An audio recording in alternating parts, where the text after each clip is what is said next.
So this is 3rd of April, and I've come a bit further north. Hang on, come a bit further north now, and north of the port of Brisbane and the entrance to the Brisbane River, which is down that way. And I'm on the Redcliffe Peninsula at a place called Sutton's Beach. In a minute, we're going to go and have a look at some rocky shore and see if that shows us some stuff. But for now, I'll just show you what the prevailing conditions are like. This beach is different from yesterday's. This is natural sandy beach. Southeast is in that direction down there, but the wind is blowing from my north, and sea breeze tells me this. Let's get the page. Come on, sea breeze, behave. There we go. Dear old sea breeze. Wind from the north today. So I'm actually again in the lee, considering I've got this stuff up to the north of me. So anyway, we won't spend too much time looking at this beach, other than just pointing out this is a natural sand beach, although it's somewhat modified by the presence of this rock pathway, concrete pathway, what have you. So the natural shoreline isn't here, but the sand is natural. And you can see as we go out across the beach that basically as opposed to yesterday when we had lots of mixed sediments and that sort of stuff, this has got a big fetch down to the southeast. And that big fetch, you can see past those swimmers, that's down to the southeast there, is going to set up some large waves, and so this sand is very well sorted. And if we go down there, we might find that we don't have that same sort of redox relationship we had yesterday. This is more akin to a higher energy beach, such as you find on the more open coasts. Still protected somewhat, so across in the distance there is Moreton Island, and over there in the far distance is North Stradbroke. So we might have a quick look down at the shore and see if we can see redox or not. So we're just wandering down to the lower shore, just in front of where I was previously. It's a bit of a stream running off the beach, so we've got the water's fallen through the sand up there. We've got some moist sand here, which you can see in front of me. There's a redox. No! And see the grains are fairly coarse. Still moderately mixed, but fairly coarse. So that'll be the subject of a lot of more energy than we saw at the beach yesterday. So going down, and that's basically the water table down there, just filling in that hole. So lots of percolation. I'll do the water trick again. A bottle here. I haven't got Dave here today, though, so I'm operating solo. And here's the water trick. Goes straight through the beach. Alright, so that means there's lots of percolation of water down, lots of oxygen deep down. The energy's high, so the nutrients aren't building up in the same way we saw in the sediments yesterday. Still organic material here. You can see seagrass drift, basically a strand line there. The high tide level is various seaweeds stranded there, sargassum I could see, seagrasses. We'll have a quick look at that on the way back. Then we'll go to the very low shore, sort of where we were, sort of parallel to where we were yesterday in terms of tide level. Of course the tide's only another, it's nearly low tide now, and of course because of tidal progression, the tide's about 56 minutes later today than it was yesterday. So nice low, and again nearer the low tide area you can see those waves, much different from yesterday I think. And again looking for redox. No. The sand down here is finer than up on the higher up on the beach where it was very coarse. This is very well sorted sand, and it's part of a bar system which I'll just show you. So there's a bit of a gully there and a bar, and there's a series of other bars out there going out. So a higher energy beach system than we saw yesterday. Just wander back to the strand line at the beach. This is zone of resurgence where the water's pouring out of the beach basically. Alright, frog in my throat. And up to the strand line. Lovely. What have you got here? So, here we have some sargassum. That's this stuff here. Fairly fresh sargassum there. Oh, hang on. See that? Yeah, fairly fresh sargassum there. And then this is rotting down. Leaves, that sort of cottonwood stuff. We've got pippy. Someone's been fishing here. A bit of wood. So these are all providing nutrients into the beach, and as I scrape these away, hopefully There's a few hoppy things in there. Not very lively today. Yeah, so little sand fleas. So anyway, but that's the source of nutrients to the beach.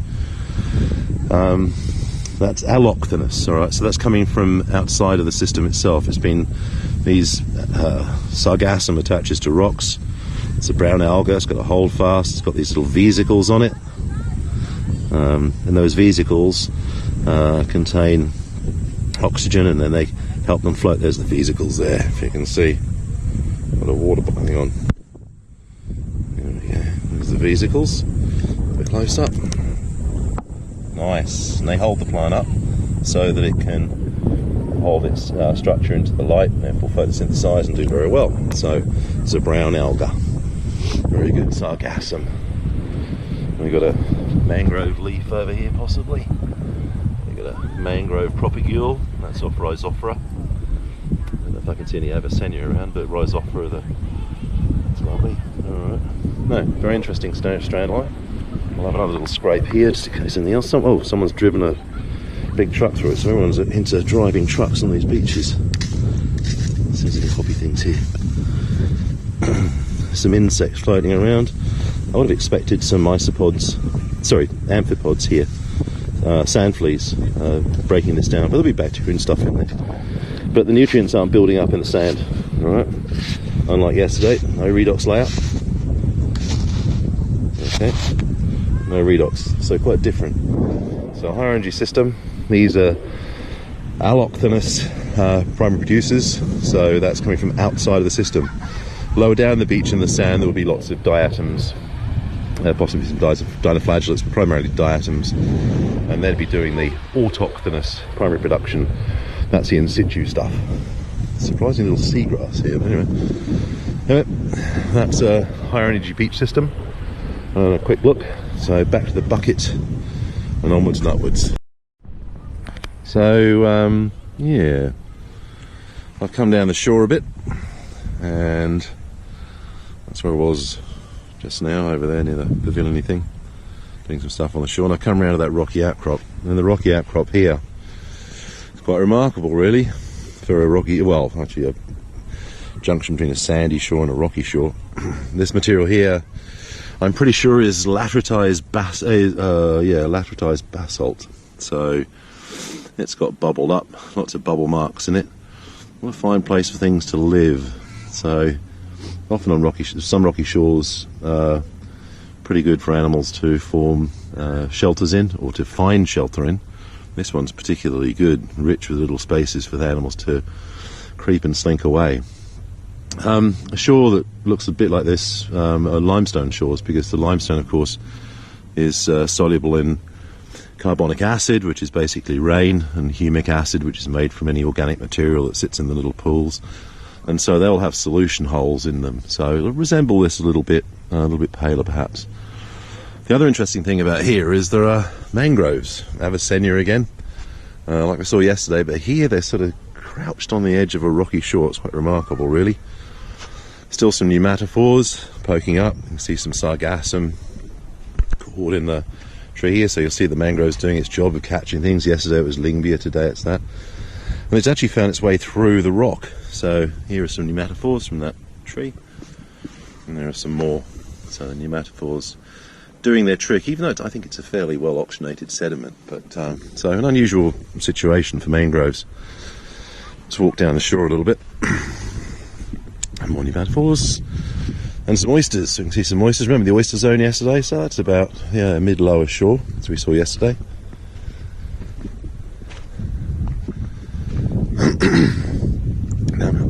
Oh yeah, look at those cigars.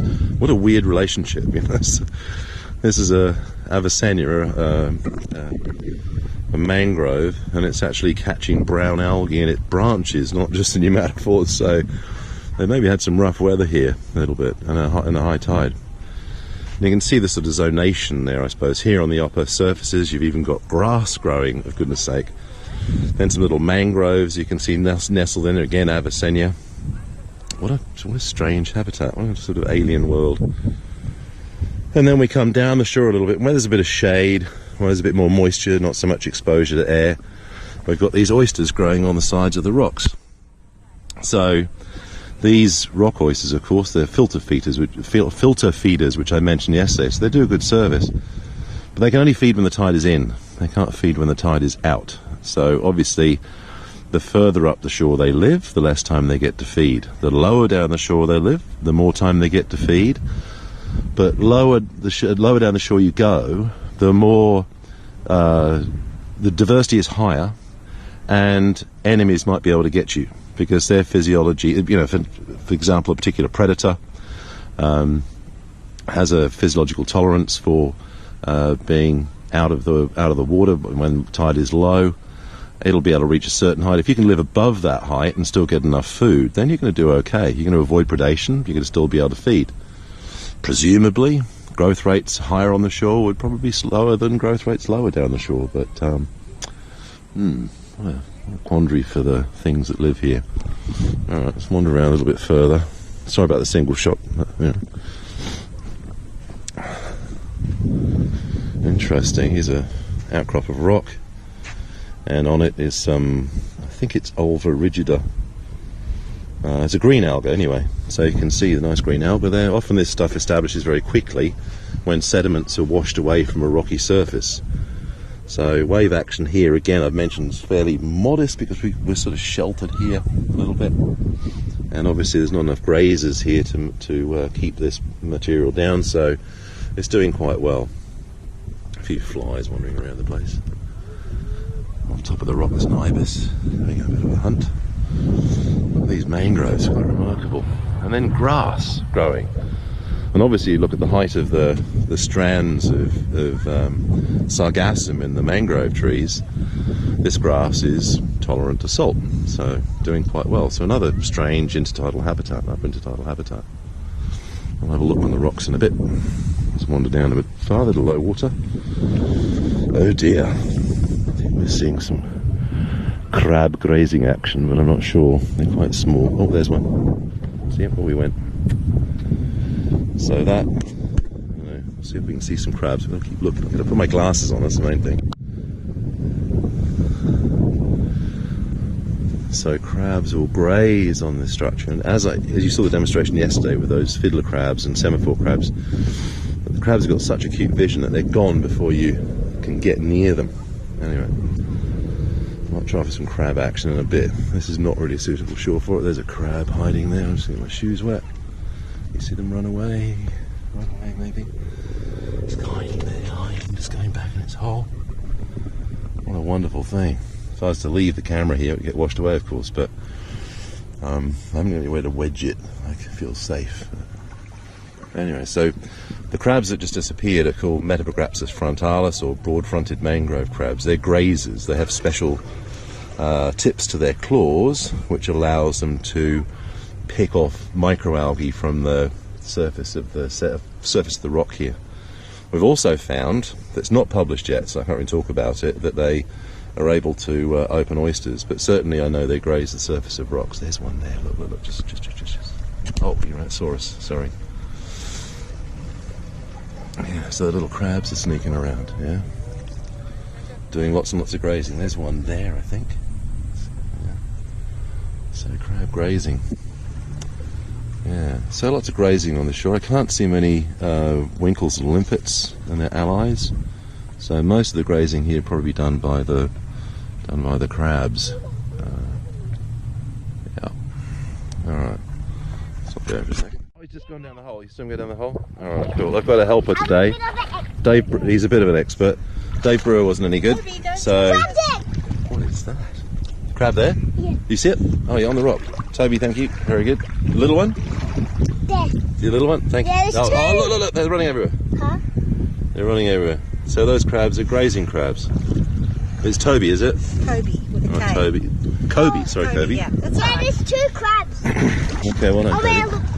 There's crabs. On those all right, thanks. Kobe, I can't take a photograph of you because I'll have to get you to sign a release and waiver. How old are you? Right. Look. What? There's what? Look, you're an expert. You know this. Metabographus frontalis, the broad-fronted mangrove crab found by Kobe. Have you seen a ghost crab? There it is. A ghost crab there. And there's Morula. Hang on a sec. Hang on, Kobe. Don't Hang on a smash sec. the camera. And then there's also a mulberry whelk, which we saw yesterday, Morula marginara, I think it is. So yeah, that's a predator, the mulberry whelk, and the mulberry whelks will feed on oysters. They'll drill a hole into them and then basically suck the guts out. Okay. How pleasant. They'll also eat barnacles, which I failed to mention. Look what I Oh, found. there's another crab. Yep, there. Kobe's on it. Okay, now. Crabs everywhere, and they're grazing, Look, keeping see, the algae from see these the rocks. shells there, Yeah. crabs? No, very good. Well done. All right. Good stuff. Anyway, I think Kobe's nailed my crab question here. Oh, some mulberry whelks sheltering in there. And of course, they're hiding down there to reduce the effects of desiccation, wind and rain. There's a Planaxis sulcatus there. There's a they call it furrowed clusterwink, and it's hiding down. That's a grazer, so that licks the surface of rocks. There's a few, so everything's hiding. Look down here. There's a whole cluster of mulberry whelks down there, waiting to come out and try and feed some oysters. Yeah. Careful your hands on the sharps. Are you a bit of an expert? An expert? Yeah. A little bit. I don't know. I'm an amateur, really. You know what type of crabs are dangerous and not? I do. And there's another Planaxis sulcatus, a clusterwink, with a white tip on it. Also next to it, another grazer, which I think is Ostracochlea. Or is it Bimbicium nanum? Can't I really think see I from know here. where the some. But those are grazers as well. I think So, I then think another one here, and there's a limpet. Nice big foot sucks on the rock. That's there. it. Very good, Kobe. And that hangs onto the surface of the rock. And you can also see some springtails. Now these seem characteristic of the shore, and they're tiny things running over the surface of the rocks. Yes, Kobe? I think I know some sea snails there, and there's one. You're right. I think you're right. There's one there as well, and that's another look, grazer. You crab. chased a crab out. Well done, Kobe. It's a crab. Yeah. It doesn't know what to do, doesn't know where to go, but it's a grazer, it's another Metaphograpsis. And also down here, Kobe, a little bit lower down, as we go down the shore, there's a crab just there, there's a big one. Yeah. Look at that. Am I in my shadow? No, I'm not sure. I think I'm right. All right, Kobe, as we go down the shore, so of course things become more resilient because they don't have to be as tough to survive there. So just below here, you can see these things. These are mussels, hairy mussels, Trichomyia hirsuta. Crabs. And they're filter feeders, but they can live lower on the shore. Oh, there's a blenny, fish. Oh, there we are. Blennies are grazers, these ones are anyway. And so these mussels, hairy mussels, Trichomyia hirsuta, can live lower on the shore, and they would outcompete the oysters. So at the bottom of the shore, things are driven by competition, and higher up on the shore, they're driven by the sort of physical tolerance of the animal to desiccation, being out of the water. So really important. And something here is eating the mussels. You can see a dead mussel down there. Well, dead mussel. It's actually the shell. Where? Just down here, Kobe. Just in front of me there. Just there. Yeah. And something's eaten that. So whether it's a pesky crab, or whether it might be I see a creature little there. octopus. You see a creature there. Yeah. But so zonation on the shore is an I think important thing that's a we've probably told corn. about. I think Very that's good. a corn. Yeah, start paying Kobe for finding animals, I think. Anyway, we're going to stop here and have a little trundle off and have a look elsewhere. So, what do we have here? What do we recognise? Looks like something we saw yesterday. So, well, here's a grazing crab running away, and in fact, notwithstanding. So here's another crab hole. The crab's been digging, and you can see that there must be some anoxic sediments down there. Quite remarkable. So, much like yesterday when we saw on that piece of shore down at Manly, we found crustaceans excavating holes, and it looks like the same thing's going on here. But it does look like there are some anoxic sediments down there, so maybe the mangroves got a thing going. So maybe they know more than I do. So great, I don't doubt at all. All right, nice. Bit of biotubation, bit of redox story. Very good. I'll try and do the crab trick again. Remember yesterday when we were looking at fiddler crabs and how their vision's so good they can see what you're doing? Rest this camera here. What is my head strap? What was I thinking? Let me just check the shot. Ooh, that might work. Sorry about the angle. I'll walk away, see what happens. Somebody.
here.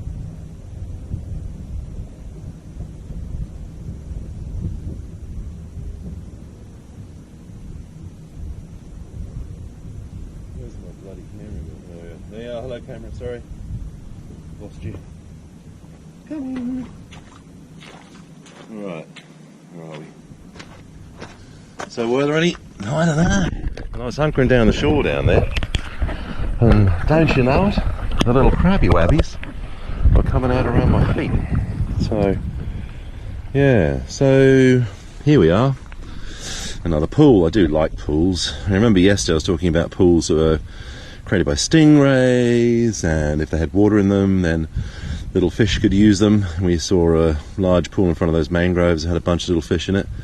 If you can see in front of me now, there's some more crescent perch. So the crescent perch aren't just a a sandy shore species. When we sneak around this rock, we'll see some more. It's actually hermit crabs having a battle here. There's lots of stuff going on. Very exciting. But these pools on rocky shores are more permanent features. So things can set up home here, establish relationships here, have babies here, and they're a more permanent structure. So we refer to the sort of pools I was showing you on the shore yesterday as ephemeral pools. They're here for short periods of time.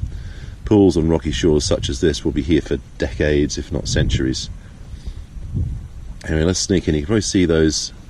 I think there's a crescent perch again over there. There's a lot of recruitment. We saw some babies. Was it Toby? What's his name? Kobe and I saw some juveniles of the, right swimming at the surface, coming in, recruiting from the plankton, looking for a place to settle. And this pool has herds of them in it. Look at them. There you go. Crescent perch recruiting into a rocky shore pool. All right. Special stuff. Walk down the shore a little bit more. I'm on the boat on broken glass. Go a bit lower. I might do a crab freeze. Right. So remember from yesterday, crabs use basically motion is what guides them. They're not forming images, so they don't know what you look like. They just know if you move. So I'll pop down here, aim at a piece of shore, and then stay still. And we'll see what happens. I hate that phrase nowadays. I hate it. So, camera's going, I'm recording. I'm just sitting very, very still.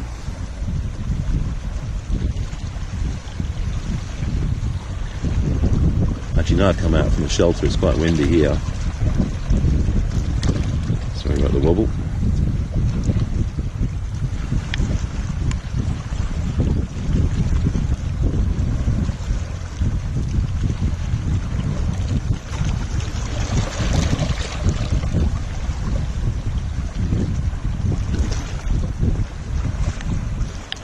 Come on, little mongrels.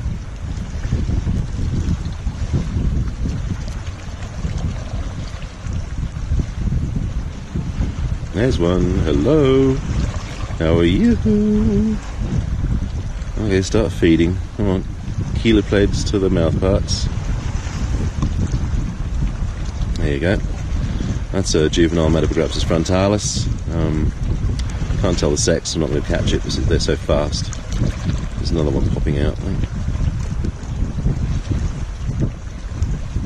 Very tentative. Come on, start feeding before my knees blow up.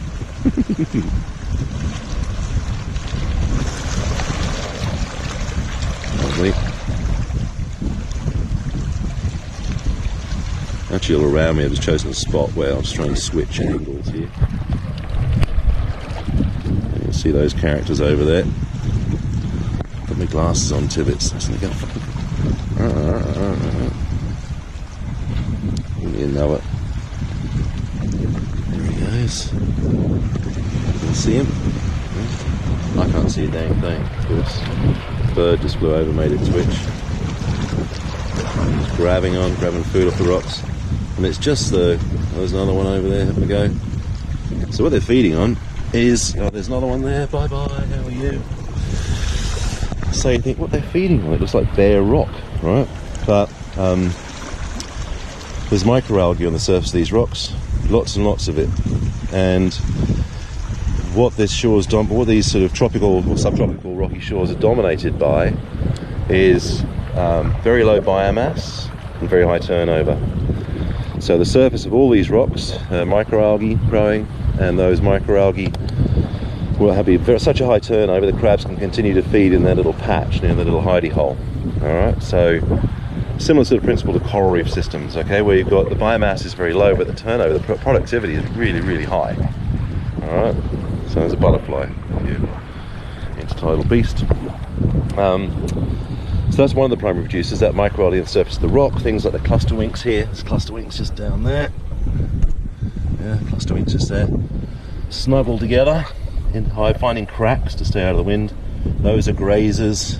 There's another winkle there. There's a grazer also. There's a few mussels, a few oysters around rather. No mussels this layer. And then down here are some of the macroalgae we mentioned. So sargassum, I can't see the shape of the floats. If the floats, the vesicles are round and it's sargassum. If they're sort of cylindrical, then it's Cystocera. Nice one. Let's go and have a look at a puddle.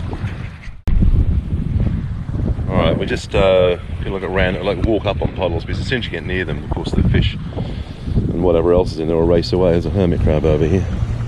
So the story of this shore is one of very high primary production, very low biomass, and maintained control by grazing. And there's grazers everywhere here. Every nook and cranny has a grazer in it, from the little snails, little winkles I've been showing you, top shells, turban shells, to the grazing crabs which roam around. And also I think I saw a blenny early on, and some of the blennies here actually graze as well, so they chomp on the way at the surface. So this is a very productive system, and a similar sort of ecological relationship as a coral reef. There's a blenny over there in the pool. There's a crab wandering around. Let's go and bounce some pools. Weirdly enough, this is, usually when you're on a field trip with a lot of folks wandering around with you, you can't see a bunch of this stuff because there's so much noise. Let's see, bounce a pool. Anybody move? Yeah. Things run away. There's a terrapon pool. Yeah, okay, here we go. Gobies, blennies.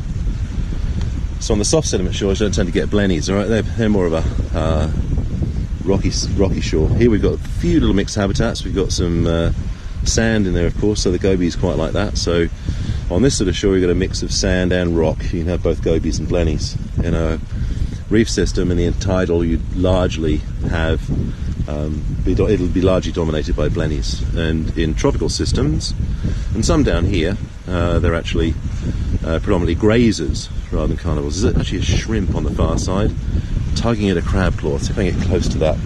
So one of the issues here is the value of carrion. Oh, hello. He fell over. So there's a claw there of a crab, whether it's being killed by something or whether it's, I suppose the shrimp is just there nomming on it. So when carrion falls into these pools, all sorts of creatures will come to that carrion and start munching it. I won't really replicate it, but you can try it for yourself. There's another claw here. This crab was killed. I think his neck dice, molt. And that prawn, is the prawn gone? No, prawn's still there. Prawn's having a chew at it. So food falls in these environments are also important. And there's a little excavation there. It tells me there's going to be a crab under that rock. Maybe a swimming crab. Let's have a little look. Since we're here, my dear. Let's have a look. Am I in the sun? I'm in the sun. Let's come out of the sun. What do we got? Anything? I don't know. Somebody's complaining. What was it? I can hear a snapping. There's a xanthid crab there. There's a slow-moving grazing crab. Highly toxic, of course. Lots of nasty toxins in xanthids. Shrimp, blenny, and somewhere's a snapping shrimp. I can hear. The rock's back, always. Snapping shrimp, where are you? You can hear it clacking. Oh, I don't know.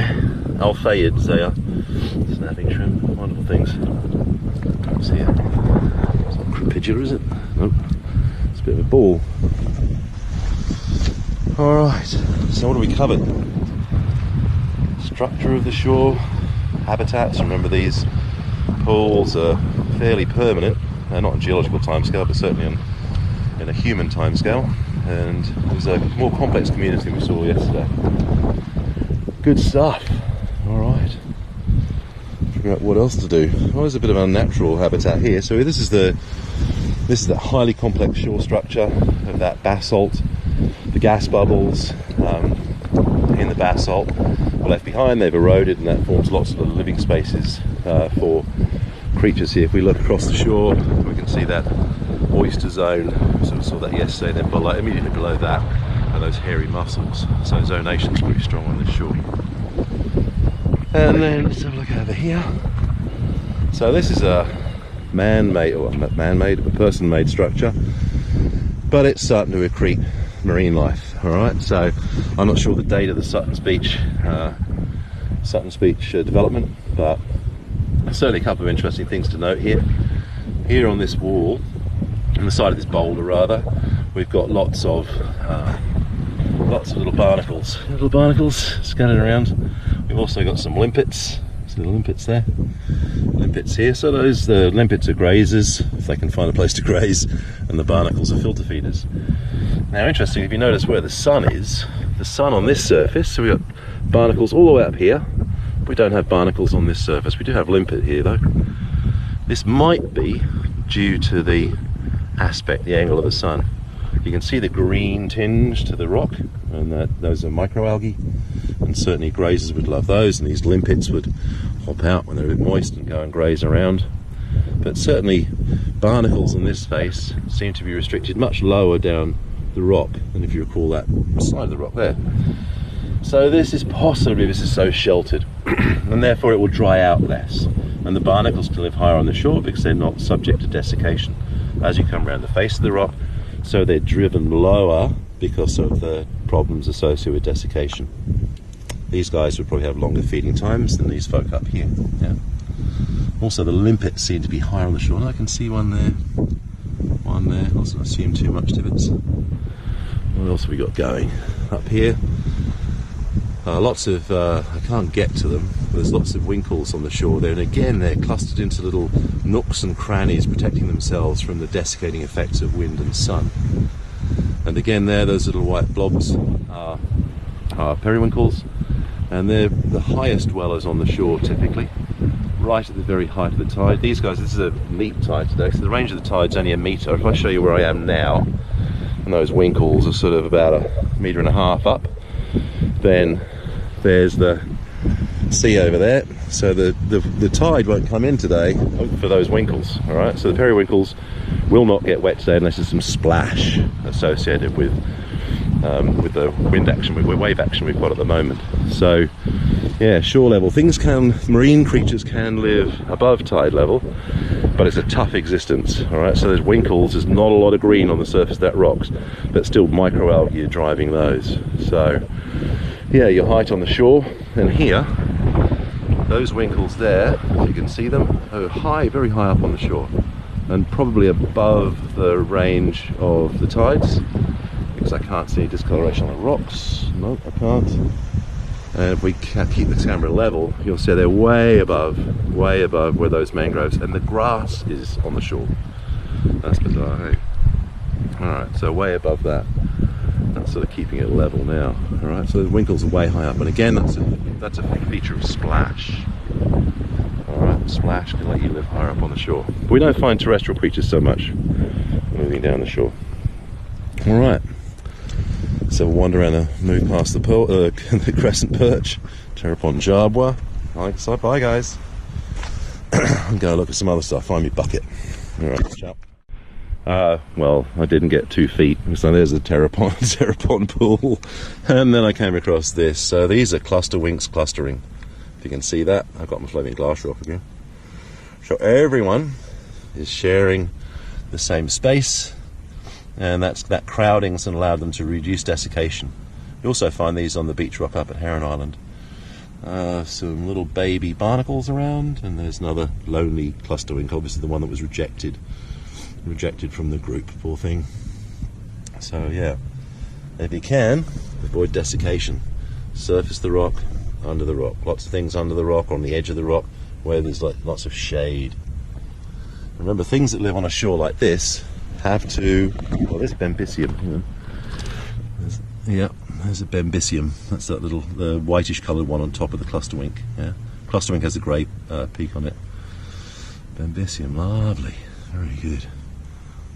So, yeah, so remember the things that live here. When you see an animal welded to the surface of the rock, one of the limpets, barnacles, whatever, they've got to live here come rain or shine, summer and winter. So these things are really, really tough. So respect, yeah. All right, I'm going to try and get away now. Well, it's moved around a little bit. I'm just keying in. This is like the narrow set zoom. This is like as zoomy as it gets, I think, unless I find something else out. But there's one of the shore predators here, an ibis, sacred ibis, a couple of them down there. And they're probably probing around for crabs under rocks and that sort of stuff, so they're getting a bit of a munch. But if you notice, all the crabs are out feeding, little fish are all active, not hiding away. And again, similar to the sediment shore we saw yesterday, that we have a situation where the real deadly things are the things that come in with the tide. All right, the predators that come in from the ocean over the shore when the tide rises. So really, those are the key things that these intertidal creatures need to avoid. So their activity tends to be focused around low tides as opposed to high tides. Very good. And also, again, there's pools over here. There's lots of life in those, and they'd be active while the tide is out. When the tide is in, then predators are moving around, so they probably want to be a little bit more cautious then. So again, the activity on the intertidal areas, whether it's high energy, low energy, sediment or rocky shore, is all focused around the low tide area where the animals can get around and move around without too much interruption, other than things like the ibis. Very helpful. Okay. So, yeah, moved on a little bit further. This is more of the Redcliffe Reef near the Sutton Beach basketball court, arena, whatever you want to call it. And here you can see the structure of the reefs, cut off now by the tide, so a neap tide, and then out to sea in the far distance, roost there for some of the local bird life. So I can see them sitting on top of the rocks, so that'll be adding nutrients to that system. And then, of course, as interpreting the shore, we've got pretty much a northerly. That's almost hammering straight into it. I hope the sound's okay. And then these rocks, of course, are providing shelter to the shore immediately in front of me. Were the winds be a southeaster, southeast, trade wind southeast, then the wind will be coming from that direction. Much greater fetch, and this would be a high energy environment. Okay. So in front of me here, again, you can see the rocks, pretty dark coloured. I mean, the fundamental colour is red, as you saw in some of those higher shore outcrops of that basalt. Lower down the shore they appear black. That's because they've got some microalgae growing on the surface. But higher up on the shore here, just in front of me, there's a patch of rock. There's a lot of green stuff on it. And obviously that signifies that the grazers are not in control. Maybe there's not little habitats nearby for them to wander up the rocks and graze. But certainly the green algae there, which is possibly Ulva rigida, or Entramorpha, I'm not sure. There's some debate about those two. But green algae nonetheless is growing very well on those rocks. But lower down, where conditions you'd think would be more favourable, there are none. And that's because those grazers are really hammering the shore and keeping all that down. All those winkles, all the crabs, things like blennies coming out and grazing as well. So the shore here very much a subtropical shore. Characterised, as I mentioned, by very low biomass, primary producers, and very high grazing rates, and very fast turnover. Good. So, yeah, about to leave the shore. I think I enjoyed my morning walk with you all, now afternoon I think. And so, maybe just a parting word. This is a neap tide. So, neap tides, of course, have a very small range. Spring tides have a very large range. It's all driven by the relationship between the sun and the moon, as you'll have learned in lectures probably. Have a look that up if you want. But the effect of that is that on a neap tide, the tide still has the same amount of time to come in and go out, so it's still roughly 12 hours, give or take. So the rate at which the tide floods and ebbs is much lower than on the spring tide, when it has to accomplish that task in the same time, but to a much greater tidal range. So, neap tide. So we couldn't get down as low as the shore I would have liked. There were obviously, the further down you go, more fascinating things. Right down at the lowest astronomical tide level, on a very good spring tide, you can find a lot of wonderful things from the rich diversity of invertebrate fauna that occupy the bay, and also the diverse algae that occupy the bay as well. This is a great place for it. I just can't get down to those lower pools today. Anyway, let's save that for another day. Yeah, so really nice shore. Still, we've seen quite a lot. I think we've understood the processes going on, and we understand a bit about fetch. You can see there the waves coming in. The wind is northerly, which is that direction. You can see white caps up there. Here we've got swell wrapping around the corner. But over here in the lee of this rock wall, you can see it kind of flattens out. But do note that the waves are kind of bending around, they're refracting around the headland here. So there's even waves breaking on the shore here when the swell direction is actually from the north. So that's the impact of refraction by rocky headlands on waves. Those of you that know Malulabar will understand that principle. Good. So with Morton in the background, hopefully with this wind you can actually hear something of what I'm saying. Kirsty will kill me for not having one of those little fluffy things, but anyway, good. Now to go back at home and try and download this sucker. Alright, ciao ciao.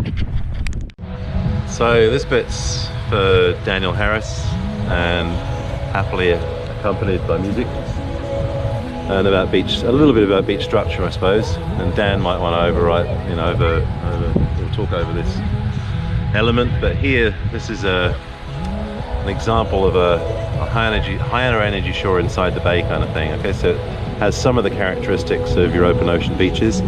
It's got a bar offshore, and that bar is where those waves are breaking. So once they get to a certain point, they'll get into shallow water that's too shallow. The wave will tumble over itself and break, and that relieves some of the energy on the shore further in. So if you've got a low tide bar, like way out bar, which you can see where the waves are first breaking out there, it'll actually reduce the energy striking the shore, spread it out, dissipate it. So at low water, of course, you get that transition from ebb to flood, and then the energy is basically directed at those low shore bars. When the tide comes in, of course, it gets to a certain height, those waves will no longer break, and then they will move in across the shore right to this beach here, and then the full force of the waves will start to be directed at the beach itself. The waves will throw up water, and that water will then pile up and occasionally have to drain off the beach, and you can see the drainage gullies here in between these shore bars, and there's another one down there. Alright, so anyway, so beach structure under a higher energy environment, nothing like we saw yesterday with that very low profile beach. Quite a different kettle of fish, this one. Alright, Tibbetts out. So this is dune formation, can you believe it? Dune formation on a beach sequence inside the bay. So the grass is established here. You can see the runners moving out over the surface of the grass. I've put roots down, the shoots grow up. What they're actually doing when they grow up like this is actually baffle the wind. Baffle the wind? Puzzle it?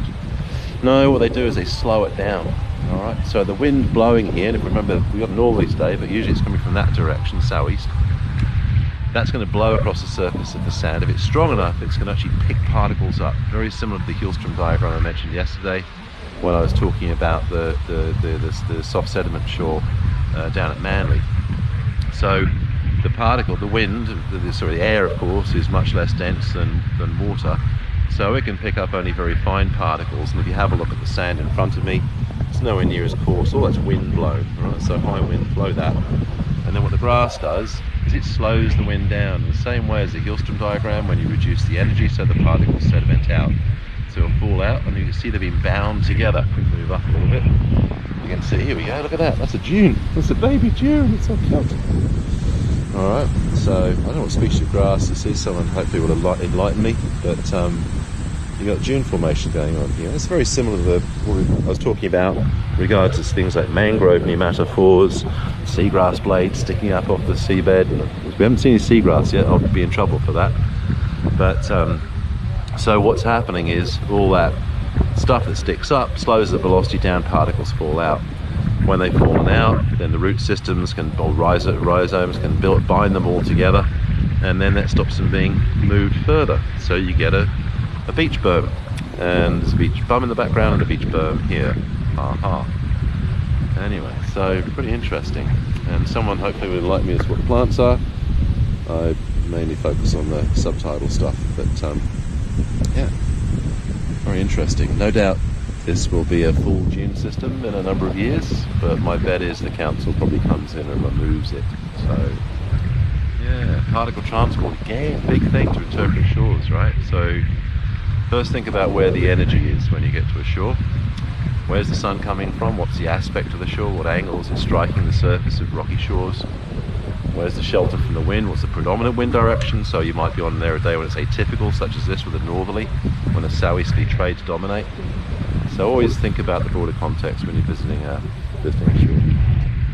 And the other interesting thing is here is footprints. So now we see little footprints, little tracks. Those are ghost crabs. They're characteristic of these high shore areas, well above the reach of the tide. And this indicates that ghost crabs are operating around here somewhere, and my bet is they probably got a nice little burrow sitting in this dune system or underneath that, whatever that is, just a flight of stairs that they put in. So yeah, interesting little visit. The other thing I suppose is there's some nutrients blowing in here. Some of the seagrass when it dries out is blowing up the beach, so we've got some nutrient build up in this dune system as well. So the grasses are getting a nice bit of dividend from that, no doubt, all that detritus coming into the system. Alright, I'm trying to go again and check that I actually made this video. Have fun, see you soon. So, anyway, I'm hopeless. I thought I was on my way home, now I'm not. So this is much further down the beach. I was up there in the distance, about 3 or 4 k's away. And you get the impression now about what happens when you get some high energy. It's a bit different than this end of the beach. There's no bar I can discern. The white caps are just breaking on their own. It's nothing to do with interference with shallow seawater. You see the wave action is actually quite fierce. The particles are quite large. There's none of those bar systems we saw further along with low energy environments. And this is a much steeper beach with coarse material. Again, no redox layer. And it's more of a reflective beach, I think. So the beach we saw earlier, very shallow, that bar offshore is what's called a dissipative beach. The waves sort of roll up it and knacker themselves.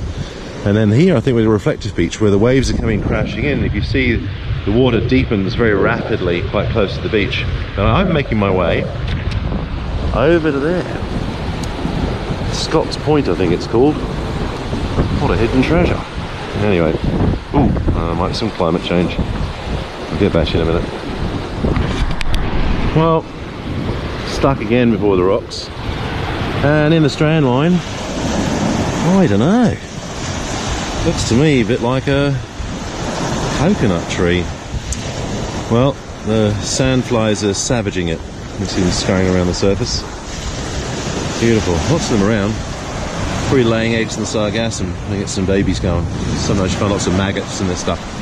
Very good. Alright. And then, climate change. We've got a lot of beach erosion here. You've got a cliff face forming where it's eroding away. And then this beach cottonwood, hibiscus, I think, hibiscus family, is basically dying. Sea level rise, who knows? Anyway, it's sad when you see this, large trees all around, dying. Alright, that's the shore life. Well, annoyingly, something else has caught my eye. It's another kind of dune inhabitant. So, goat's foot convolvulus, alright? Ipomea pes capri. Pes means foot, capri means goat, as in Capricorn. And it's growing out over the sand as well, doing its own dune formation. So another dune story. I should write a book about that. And some other thing. Oh yeah, okay. Lots of butterflies and a succulent. Oh, a rich place this is. Very good. Out again. Right. Look, this is a story of wind. What's the wind direction? Basically straight in my face. Look how this sargassum has been loosened from the reef and it's basically forming a big pile down here. It's been brought in by the currents and the wind-driven currents. And there's a whole sludge of sargassum going to wash up here. There's a cuttlefish bone. More of my old mates, the flies. And then again, just drifting across the right here a little bit. Green, alright, a green lump of rock sticking out of the beach. And of course, if you see it's got green all over it, it means the grazers aren't doing their job. And it's crusting up a little bit, like we saw yesterday down at Manly. So, yeah. Ooh, other something. Guess what? If you had some anoxic going on here. So I wonder why. Could it be all the nutrients piling up here? Not being consumed, not allowed to get out. It's difficult for them to sort of get moved once they've been dropped on shore here. So maybe we've got lots of nutrients coming in. Maybe it's something to do with the close proximity of lots of houses. I wonder where their septics go. Anyway, interesting. Alright, so now at Scott's Point, at the bit of cliff. Oh dear, there are still lots of fish. If I walk around the shore here, you'll see these pools from, it's Padina again. Look at it. Look it. What's that, a sea trumpet? Here's the pool, see the fish swimming away. You'll see some crescent perch again. So they're obviously having a great recruitment season. And then there is our old mate, the sea trumpet, Padina. And Padina also occurs up on Heron Island on the reef. So a lovely tropical, subtropical alga. There's some grazing snails in the pool, so you can see those in the Ostracochlea pulcata, I think it is, Ostracochlea pulcata. And they graze the surface of those rocks, keeping them really clean. So there's none of those algae. Oh, there's a crab trying to come out. You didn't see that one. Fish are going ballistic. But there's again, there's lots and lots of grazers in these pools, and a lot of the areas kept free of weed. Obviously, Padina is fairly well protected physically. I told you about the calcium carbonate yesterday. So the grazers don't seem to be munching on that, but they do love licking the surface of rocks. And that's a strange thing. See, so the herbivores can fall into two groups. There's a blenny coming across to see us. Grazers and browsers.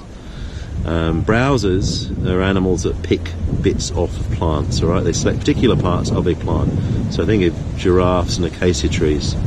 A grazer is something that just chomps on the fuzz that grows on the surface of rocks. And most of the things here, the crabs I've shown you, and these little top shells, those are basically lick the surface of the rocks. The crabs bite the surface of the rocks and then remove those microalgae. They just can't. They don't have the equipment to eat macroalgae such as Padina. We're walking, nice pools.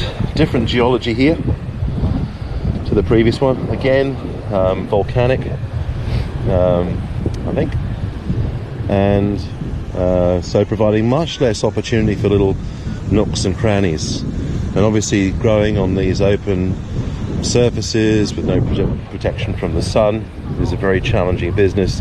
And here at this level of shore, which is basically the top of where the barnacles extend to, so there's barnacles there, many of them dead apparently, but certainly a barnacle. If a barnacle with a rock like this, if you find a barnacle, it settled there as a baby and it grew there until it died basically. So yeah, this is a bit of a barnacle zone. Go further down, again more fish, blennies swimming away, Padina predominantly. There's the macroalga in the pool here, so not so much the sargassum. There's a blenny swimming away. That's Homobrancus, a blenny fish. There's another blenny. There's a blenny close. Oh, there you go. Bye bye. Oh, blenny's big. Oh yeah, there's a bunch more crescent perch. Lovely walk. Salad came down here actually. Crabs running away. Brilliant stuff. Oh, whoa, big pool. So again, fairly permanent structure, and that means a great permanent home for the fish. The crescent perch are just here for a while. Once they get big enough, they'll go down and basically track the tide in and out, swimming in very shallow water. They particularly like clearer water. Again, with algal distribution, see all the macroalgae are basically submerged. It's only when you get out of the pool. Oh, who's moving that rock? It's only when you get out of the pool that you see the macroalgae basically not around anymore, and you've only got that scours of very fine algae growing on the surface of the rocks, which you can see here. bit of moisture is leaking out of the pool, so you can see that. And that's the stuff the crabs are feeding on. Barnacles.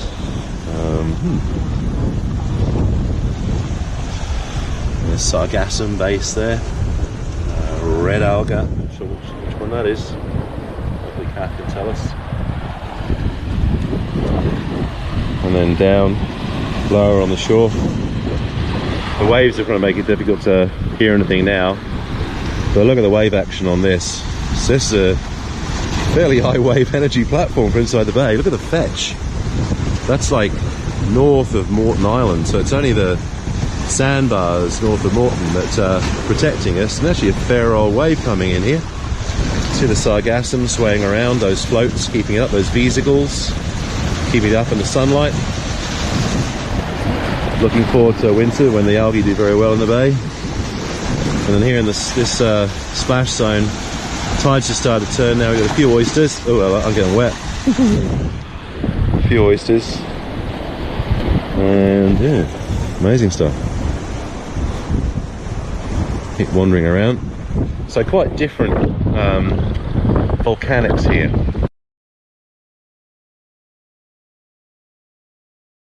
I showed you that rock wall earlier, the human-made one. I was suggesting that things live on particular surfaces, and they can live higher on those surfaces when they're sheltered from the sun and the wind. So here we have a boulder, and this boulder is, I'm facing north, basically. And of course we're in the southern hemisphere, so the sun arcs to the north. So the south side of the boulder would be the shadier side of the boulder. But the southeast side of the boulder is actually that which is most exposed to wind. So let's just see if there's any differences in the distribution of organisms here. So, there's a sponge. How attractive is that? Lovely little sponge next to the Bedina. Well, yeah, so we've got barnacles all the way up on this side, the south side of the rock. If you can see a barnacle there, it's settled there as a baby and lived quite happily for a while.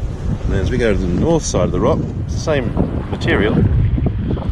They occur there, but somewhat lower down. So again, that shows the importance of the aspect of the rock structure or the aspect of the shore. So that's the angle which makes to the sun and the wind. What else have we got here? Also in this pool, we've got some the trichomya, the hairy mussels. They're growing down there. We've got a big hole where some wretched animal lives. So probably a crustacean again. Could be an octopus. But maybe this pool's a little bit high on the shore. There's a clam filter feeding, see the shell's open. So one of the advantages of things like bivalves in this sort of pool is they can continue to feed while the tide is out, unlike their brethren who are fastened inside of rocks that are exposed. Another thing in terms of basically the pattern of life on the shore here. So when yesterday I was at Manly, I was showing you those pneumatophores, and the pneumatophores on the mangroves stop at about mid-tide level, and then usually seagrass sort of starts up. Mid-tide level, when the tide's halfway up, halfway down, is basically that part of the shore where if you live above there, then you're going to spend more of your life out of the water than you will in. If you live below mid-tide level, you'll spend more of your life in the water than out. And if you're at mid-tide level, you don't know anything about tides, because to you just get wet every 6 hours for 6 hours, and then you get dry for 6 hours, and so on and so forth. So mid-tide level is kind of an important thing, I think. We'll continue to wander a little bit. Just note, oh wow, we've got a killer collection here. So these, the wolf pack is resting. Right, so glasses on again. Make sure we're not trundling, I might go upside down. And there, you'll be able to recognise now, lots and lots of mulberry whelks. And those mulberry whelks feed on things like the barnacles. We saw the acorn barnacles. There's another patch of mulberry whelks there. So these are lions having a sleep underneath a tree on the Serengeti. And when the tide moves in, so they'll move out and start feeding on things. What they have to eat around here, I don't know. They've cleaned up most of the barnacles by the look of it. But yeah, it's quite fascinating. If you catch a mulberry whelk feeding, you actually get it with its proboscis sort of shoved inside the victim shell. So yeah, pretty exciting. Carry on.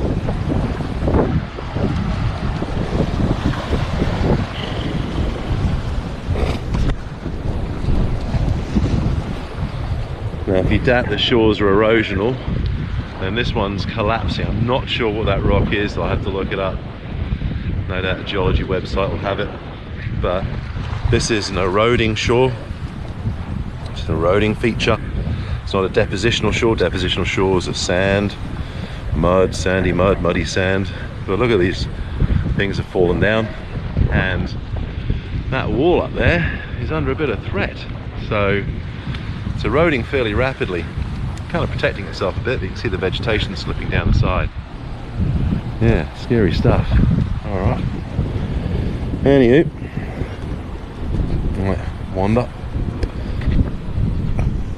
Need to bring some bait next time so I can pop some bait in the pool. Oh, hang on, there's lots of stuff in here. Are these things really waterproof? Hope you can see something. Pretty warm. Well, I'll leave it. Back in a bit. Bye.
Again.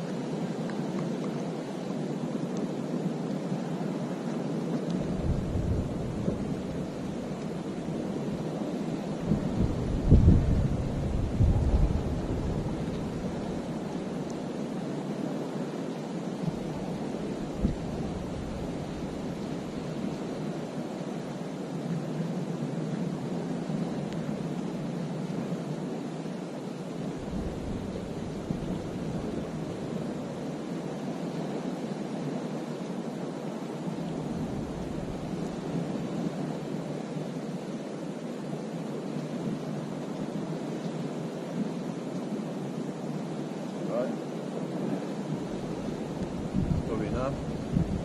Underwater camera. Where are you? No.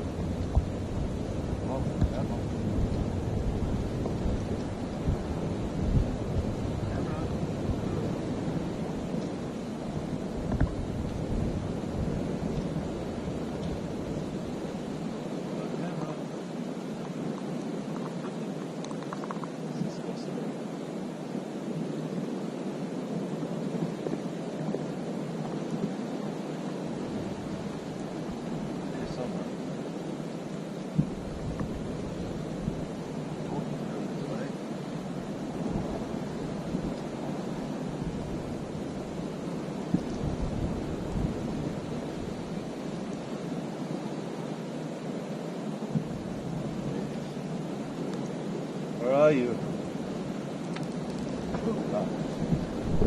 Yes, these creatures, there's a lot of people fishing here and people wander over rocky shores all the time, mooching around, so hopefully we've got something on there. The animals get disturbed quite frequently, so I hope they return to normalcy frequently. Let's do another shot. I just like this idea of getting some underwater something or other. Here's a crescent perch pool. Hang on, there you go.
Geology is very important in what can live where. We've seen some of the differences, but here you've got strange stuff going on. The matrix here is very crumbly. I just actually chucked a bit gently against the shore and it fragmented. So that's why these blocks are falling off. They're eroding very rapidly. This is a very soft rock. I'll get a bunch of rock here. Look at that. Much softer than this. Geologically, I've got no idea what's going on. I was thinking maybe this is an intrusion, like a dike into a softer material. Whatever this stuff is, I've got to hunt it up. But that's why these massive blocks are falling off. And when the soft stuff erodes away, it leaves the harder basalt behind. Not the basalt's that hard. Interesting. I've been seeing Metabographus up here. There's grazing crabs, so it's quite high up on the shore. There's all grazings going on. So, lovely jubbly, as the bard would have it. And then once the waves have worn it down, these blocks fall off.